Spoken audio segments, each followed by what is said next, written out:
अस्सलामुअलैकुम वरहमतुल्लाहि वबरकातुहू। दोस्तों, आज की इस वीडियो में हम बात करेंगे एक उस नए कानून के बारे में जो 1 जुलाई से लागू होने जा रहा है, जिसका नाम है भारतीय नागरिक सुरक्षा संहिता। ये किस बारे में बात कर रहा है और इसमें कौन सी चेंजेस लाई गई है, उस पे मैं बात करूँगा। सबसे पहले हम बात करेंगे डेफिनेशन क्लास से ही। जो सेक्शन 2 है उसका वो ये बात कर उसमें जो ऐड किया गया है, उसमें क्लास ए जो ऐड किया गया है वो बात कर रहा है ऑडियो वीडियो इलेक्ट्रॉनिक मीन्स की बात कर रहा है। इस तरह से क्लास बी जो वो बेल की बात कर रहा है। इस तरह से क्लास डी है वो बेल बॉन्ड की बात कर रहा है। इस तरह से क्लास ई वो बॉन्ड की बात कर रहा है। इस तरह क्लास आई जो है वो इलेक्ट्रॉनिक कम्युनिकेशन की बात कर रहा है। इस तरह क्लास वाई जो है वो विक्टिम की बात कर रहा है। विक्टिम जो है इंक्लूड किया गया है। अब वो मिसाल के तौर पर जो गार्डियन होगा, जो लीगल हेयर जो होगा, उसको भी विक्टिम में इंक्लूड किया गया है। इस तरह जो जब हम पहले क्रिमिनल प्रोसीजर कोड की बात कर रहे थे, उसमें जो अरेस्ट के साथ जो बात कर रहा था सेक्शन, वो था सेक्शन 41। अब यहाँ पे जो बात कर रहा है वो सेक्शन 35 है कि पुलिस कैसे एक इंसान को अरेस्ट कर सकती है। अब जो ये नया कानून जिसको हम सिंपल मतलब सिंपल टर्म में BNSS क्या कैसे कहेंगे, जो है नया कानून, इसमें जो नई बात की गई है वो है मिसाल के तौर सेक्शन 37 वो बात कर रहा है डिजिग्नेट पुलिस ऑफिसर को। ये कह रहा है कि हाँ, आपको हर डिस्ट्रिक्ट में एक ऑफिसर को डिजिग्नेट करना, हर पुलिस स्टेशन में एक ऑफिसर को डिजिग्नेट करना होगा, जो रिकॉर्ड रखेगा जिन किन पर्सन को अरेस्ट किया गया है और उनके नाम क्या है, उनके एड्रेस कहाँ है, उसके बारे में बात करेगा। इस तरह से कि ये सेक्शन 43 जो नया कानून है वो बात कर रहा है कि अरेस्ट कैसे करना है एक इंसान को। इसमें जो नई चीज़ लाई गई है वो ये कहा गया कि आप पहली बार ये कहा गया कि हैंड कफिंग की बात की है। जो हथकड़ी है उसको जब जिस वक़्त एक एक्यूज़्ड को अरेस्ट करने को जाएगी पुलिस, या जो अरेस्ट करने जाएगा उसको वहाँ पे उसको हैंडकफ कर सकता है, उसको हथकड़ी लगा सकता है। इवन अगर कोर्ट में भी जब प्रोड्यूस करना होगा कुछ ऑफेंसेस में उसको हथकड़ी लेकर कोर्ट के सामने प्रोड्यूस किया जा सकता है। ये पहली बार ये बात कही गई है। मिसाल के तौर पर मर्डर केसेस में उसको हथकड़ी लगा के कोर्ट के सामने पेश किया जा सकता है। टेररिस्ट एक्ट के बारे में, इसी तरह से ड्रग रिलेटेड अगर कोई ऑफेंस हो, एसिड अटैक का रिलेटेड कोई ऑफेंस हो, इसमें इसने बात की है। इस तरह जो जो समन्स के रिगार्डिंग जो सिविल प्रोसीजर कोड में जो प्रोसीजर कहा गया था, अब जो ये नया कानून है उसमें ये चेंज लाई गई है कि पहली बार कहा गया कि आप एन्क्रिप्टेड फॉर्म में या किसी इलेक्ट्रॉनिक कम्युनिकेशन भी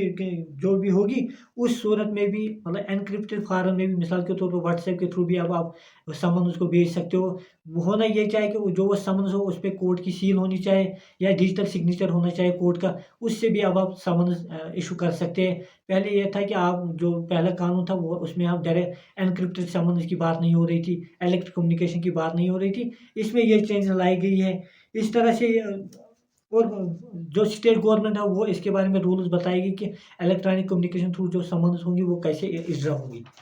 उसके बाद हम आ जाते हैं कि जो पहले जो था सेक्शन 97 जो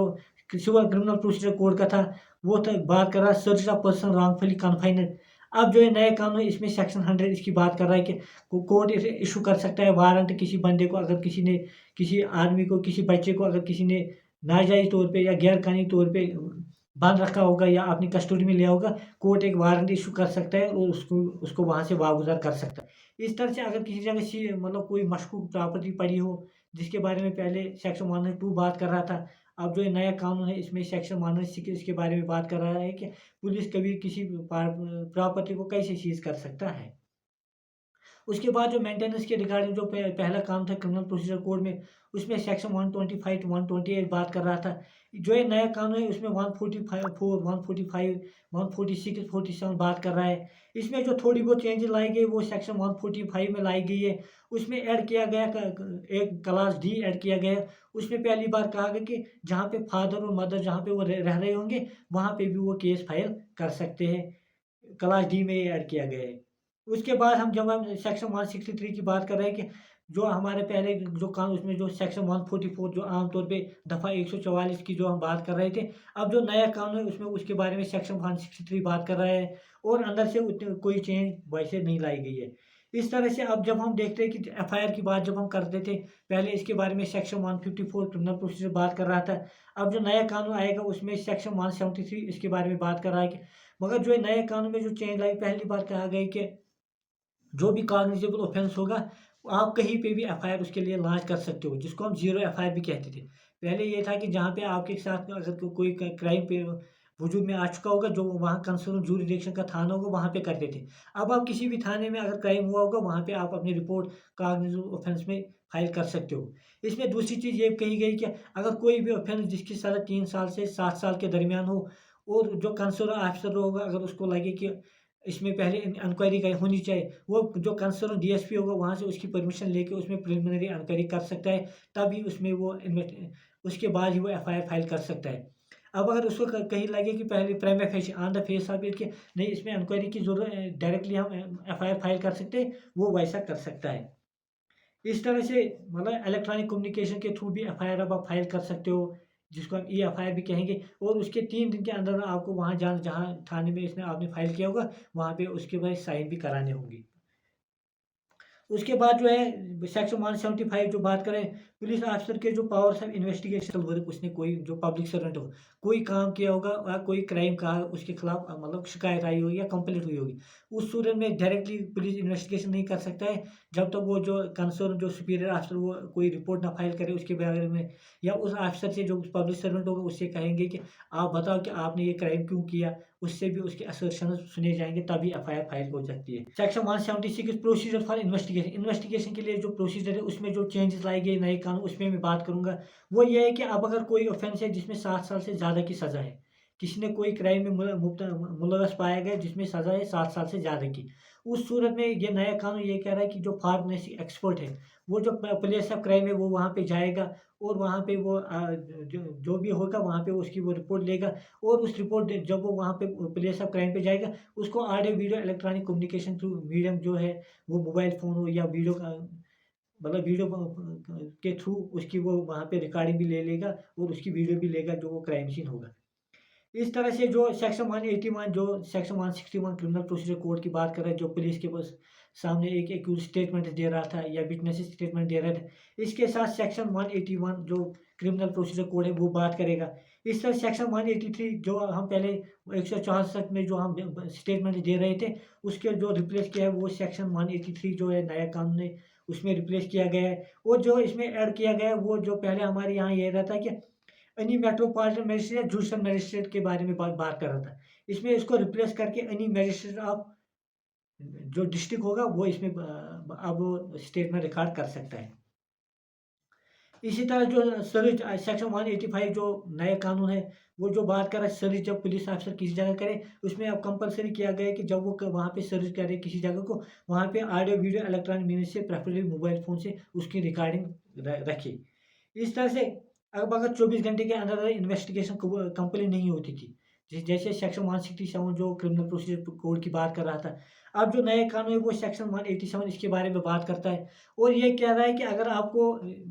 विथिन 24 आवर्स इन्वेस्टिगेशन कंप्लीट नहीं होगी उस सूरत में आपको पुलिस कस्टडी में भेजा जा सकता था, और वो कितने दिनों तक 15 दिनों तक आपको पुलिस कस्टडी में डाला जा सकता था, रखा जा सकता, वो भी फिर जो पहले के 15 दिन होते थे। अब ये कहा गया कि 15 दिन तक ही आपको पुलिस कस्टडी में भेजा जा सकता है, मगर जहाँ पे इन्वेस्टिगेशन विथिन 60 डेज आपको कंप्लीट करनी होगी उस सूरत में आपको 40 दिन के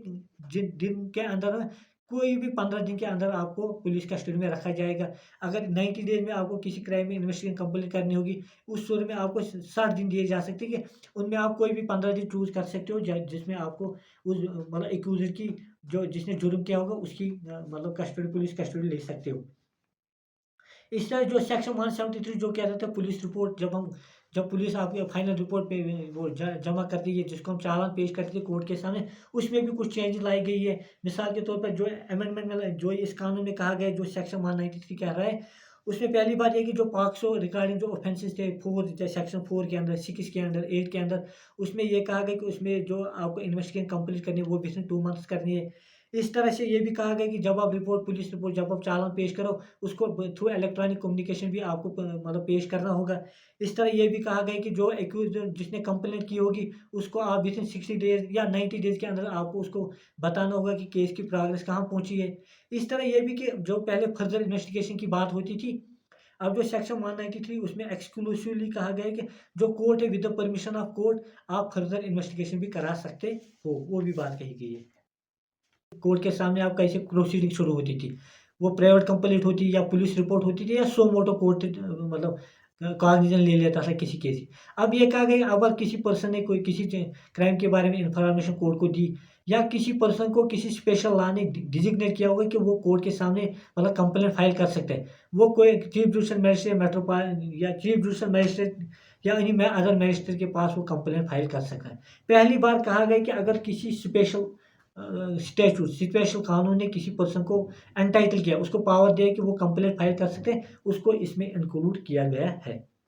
अब यह है कि जैसे हम जो पहले कानून था क्रिमिनल प्रोसीजर को, उसमें दो सेक्शन 200 to 204 जो बात कर रहा था कि जब आप कंप्लेंट फाइल करें उसमें प्रोसीजर क्या रहेगा,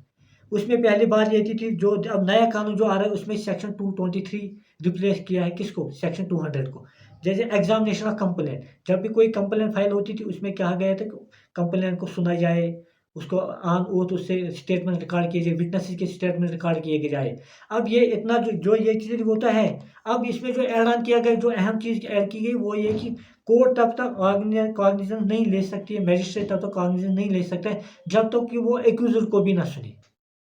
सेक्शन 223 ये बता रहा है कि आपको एक्यूजर को भी सुनना है, तभी आप किसी केस की कॉग्निजेंस ले सकते हो, किसी कंप्लेंट की कॉग्निजेंस ले सकते हो। इस तरह जो इसमें यह कहा कि अगर कोई पब्लिक सर्वेंट और ऑफिशियल आवर या ऑफिशियल ड्यूटी में उसने कोई काम किया हो जो क्राइम में माना जाएगा, उस सूरत में उसके खिलाफ डायरेक्ट आप कंप्लेंट फाइल नहीं कर सकते हो, बल्कि जो उसका सुपीरियर ऑफिसर है उससे रिपोर्ट लोगे या जो उससे असर्शन सुनोगे कि आपने ये क्राइम क्यों किया है, उसके सुनने के बाद ही आप उसके खिलाफ कंप्लेंट फाइल कर सकते हो।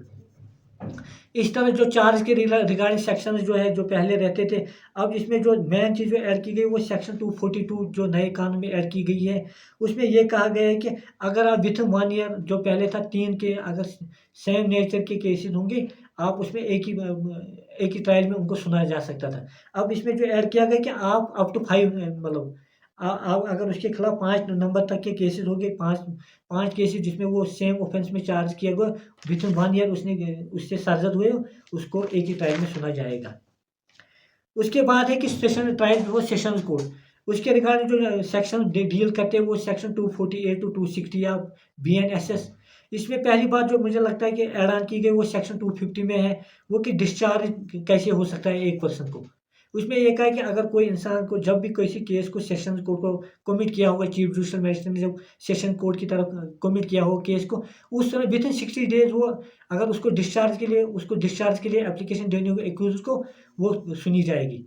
और इसमें ये जो ऐड ऑन किया गया वो सेक्शन 251 में ये कहा गया फ्रेमिंग का चार्ज, उसमें भी कोई टाइम फ्रेम किया गया, आपको विद इन 60 डेज मतलब चार्ज को फाइल करना है, किसी के खिलाफ एक्यूज के खिलाफ चार्ज फाइल कर। और जो इसमें अहम चीज़ कही गई कि एक्यूजर की प्रेजेंस मतलब पर्सनल प्रेजेंस जरूरी नहीं है। अब आप ऑडियो वीडियो मीन्स के थ्रू भी उसके खिलाफ चार्ज फाइल कर सकते हो, उसको वो जो चार्ज होगा उसके खिलाफ उसको कहेंगे आप प्लीज गिल्टी करते हो या नहीं। पहले ये था कि एक्यूजर खुद ही बाई पर्सन कोर्ट के सामने पेश होता था, अब ये कि वो ऑडियो वीडियो का इलेक्ट्रॉनिक मीन्स के थ्रू भी पेश हो सकता है। अब जो इसी तरह से वारंट ट्रायल जो है कि उसके रिगार्डिंग जो सेक्शन 262 जो बात कर रहा है, उसमें भी कहता है कि एक्यूज वो एक एप्लीकेशन दे सकता है डिस्चार्ज के लिए, और विद इन 60 डेज जब उसके खिलाफ चालान पेश हो जाए वो एप्लीकेशन दे सके, उसको डिस्चार्ज किया जाए। और कोर्ट पे भी ये लाजिम किया गया है कि आपको भी विद इन 60 डेज के अंदर उसके खिलाफ आपको वो क्या कहते हैं उसके खिलाफ चार्ज फाइल करना होगा। इसी तरह से जो समन्स ट्रायल है उसमें उतनी चेंज लाजी नहीं गई है। जो समरी ट्रायल जो कहा गया है उसमें ये जो ऐड ऑन किया गया है कि पहले ये रहता है कि जिसने 2 साल से कम के ऑफेंस होते थे उनमें समरी ट्रायल हो सकती है। अब ये कहा गया कि 3 साल के कम जो ऑफेंसेस होंगे उनमें समरी ट्रायल होगा, ये ऐड ऑन किया गया है इसके रिगार्डिंग। और दूसरी चीज़ ये कि नो अपील कोई फाइल नहीं हो सकती है किसके, समरी ट्रायल के में जो केस डिसाइड होगा उसमें अपील फाइल नहीं हो सकती है। इसके रिगार्डिंग जो सेक्शन डील करते हैं वो सेक्शन 283 to 288 BNSS की बात कर रहे हैं। उसमें दूसरी चीज़ जैसे वो थेफ्ट वेफ्ट में अगर 2000 से कम के पैसे उसने चोरी किए होंगे उसमें समरी ट्रायल हो सकते हैं, उसमें जो वो रकम है उसको अब 20,000 तक बढ़ा दिया गया है। उसके बाद है प्ली बार्गेन, उसके रिगार्डिंग जो सेक्शन डील कर रहे हैं वो सेक्शन 289 to 300 जो नया कानून है उसमें कहा गया है। इसी तरह से अब जो मुझे लगता है जो अहम चीज़ ऐड की गई जो पहले कानून में नहीं थी, वो जो प्रोक्लेम्ड ऑफेंडर है उसकी इंक्वायरी हो, उसकी ट्रायल हो और उसके खिलाफ जजमेंट, इवन जजमेंट भी उसके एब्सेंस में दिया जा सकता है। इसके रिगार्डिंग सेक्शन 256 की बात कर रहा है। इस तरह से जो हमारे पहले कानून में सेक्शन 320 था जो कंपाउंडिंग ऑफ ऑफेंसेस कह रहा था, अब जो मुझे लगा नया कानून में जो सेक्शन 359 है वो कंपाउंडिंग ऑफ ऑफेंस की बात कर रहा है। और जो नए कानून में मुझे लग रहा है इसमें जो कंपाउंडिंग ऑफ ऑफेंसेस है जिनमें कंप्रोमाइज़ हो सकता है वो उसको कम किया गया है। उसकी जो लिस्ट थी जो पहले की लिस्ट थी वो बहुत बड़ी थी, मुझे लगता है उसकी वो लिस्ट बहुत कम छोटी की गई है। इस तरह से पहली बार इसमें जो नया कानून इसमें विटनेस प्रोटेक्शन स्कीम की बात हो रही है। इसके रिगार्ड डील कर रहा है सेक्शन 398 उसके बारे में बात कर रहा है। वो स्टेट गवर्नमेंट पे लाजिम है कि वो विक्टिम कंपनसेशन स्कीम को अमलाए वजूद में लाए। इस तरह से जो है कंपनसेशन टू पर्सन ग्राउंडली अरेस्टेड उसके बारे में बात कर रहा है। इसी तरह से जो और एक चीज़ है कि मिसाल के तौर पर पहले ये तो अगर कोई प्राइवेट कंप्लेंट फाइल होती थी और अगर कंप्लेनेंट हाज़िर नहीं होता था क्या, जिस दिन उसकी मतलब हियरिंग होती थी, उस समय में कोर्ट के पास पावर ये रहता था कि वो उसको क्या, उसको वो उस कंप्लेंट को खारिज कर सकता, डिसमिस कर सकता है। अब ये कहा गया है कि उसको कम से कम 30 डेज़ का टाइम देना होगा, 30 डेज़ के बाद ही वो उस कंप्लेंट को खारिज कर सकता है। अगर एक जो कंप्लेंट हाज़िर नहीं है, उसको फिर भी 30 दिन का टाइम देना होगा, ये भी ऐड किया गया है। उसके अलावा जो बेल बेल एंड बॉन्ड्स की बात हो रही है, उसके जो जो नया कानून है उसमें सेक्शन 478 टू 483 बात कर रहा है बेल्स के बारे में। बेल कैसे मिले, अगर आपको ज़्यादा जानकारी इसके बारे में चाहिए तो उस पर मेरी एक वीडियो पहले से ही है, उस पे आप दे जा सकते हो। उसमें जो खास चेंज लाए गए मुझे लगता है सेक्शन 480 में बात की गई है, सेक्शन 479 में बात की, जैसे अंडर ट्रायल के बारे में। इस नए कानून में ये कहा गया है कि अगर कोई अंडर ट्रायल है और वो फर्स्ट टाइम ऑफेंडर है और उसके खिलाफ कोई कन्विक्शन नहीं हुई है पहले, अगर उसने 1/3 की पनिशमेंट उसने काटी हो, सज़ा काटी हो, जिसके ऑफेंस में उसको बंद रखा गया हो, उसको उसमें बेल पे रिहा किया जा सकता है। और इसमें दूसरी चीज़ ऐड की गई कि जो कंसर्न जेल सुप्रीडेंट होगा वही खुद ही एप्लीकेशन देगा, अगर कोई अंडर ट्रायल वहाँ पे होगा कि हाँ उसने आधी सी सज़ा काट ली है अंडर ट्रायल ने इस ऑफेंस में, वो एप्लीकेशन देगा उसको छोड़ दो, या 1/3 उसने सज़ा काट ली उसको छोड़ दो। ये अब बेल सुप्रीडेंट जेल सुप्रीडेंट वो भी कर सकता है। इस तरह से जो खास चीज़ है इस कानून में जो एरिया वो सेक्शन 481 है। अब अगर किसी को अपील करनी होगी किसी अपीलेट अथॉरिटी के पास, उसको भी बेल पे रिहा कर सकते हैं, उसके रिगार्डिंग सेक्शन 481 बात कर रहा है। ये पहली बार इसको एक्सक्लूसिवली इसमें लाया गया है कि वो कब फाइल कर सकता है। इस तरह से मतलब वो एंटिसिपेटरी के बेल के बारे में सेक्शन 482 बात कर रहा है। इस तरह से डिस्पोजल ऑफ प्रॉपर्टी, अगर किसी की प्रॉपर्टी सीज की हो गई हो या पकड़ी गई हो, उसको कैसे वो रिहा करा सकता है, उस पे भी मेरी वीडियो आप वहाँ पे जा सकते हो कि डिस्पोजल ऑफ प्रॉपर्टी कैसे होता है। जो और एक सेक्शन जो सेक्शन 528 बीएनएसएस का है, जो जिसने रिप्लेस किया section 482 of C criminal procedure code, जो बात कर रहा था inherent powers of High Court, इस पे जो नया कानून है वो सेक्शन 528 बात कर रहा है और कोई चेंज नहीं लाई गई है। और जो खास सेक्शन जो है सेक्शन 530 जो है बीएनएसएस की, वो बात कर रहा है कि जो ट्रायल और प्रोसीजर जो भी इनको हेल्ड करना है उनको हमें कराना है, अब किससे, थ्रू इलेक्ट्रॉनिक मोड। वो सर्विस आपको इशू करनी है, वो एग्जीक्यूशन ऑफ समन्स की बात हो,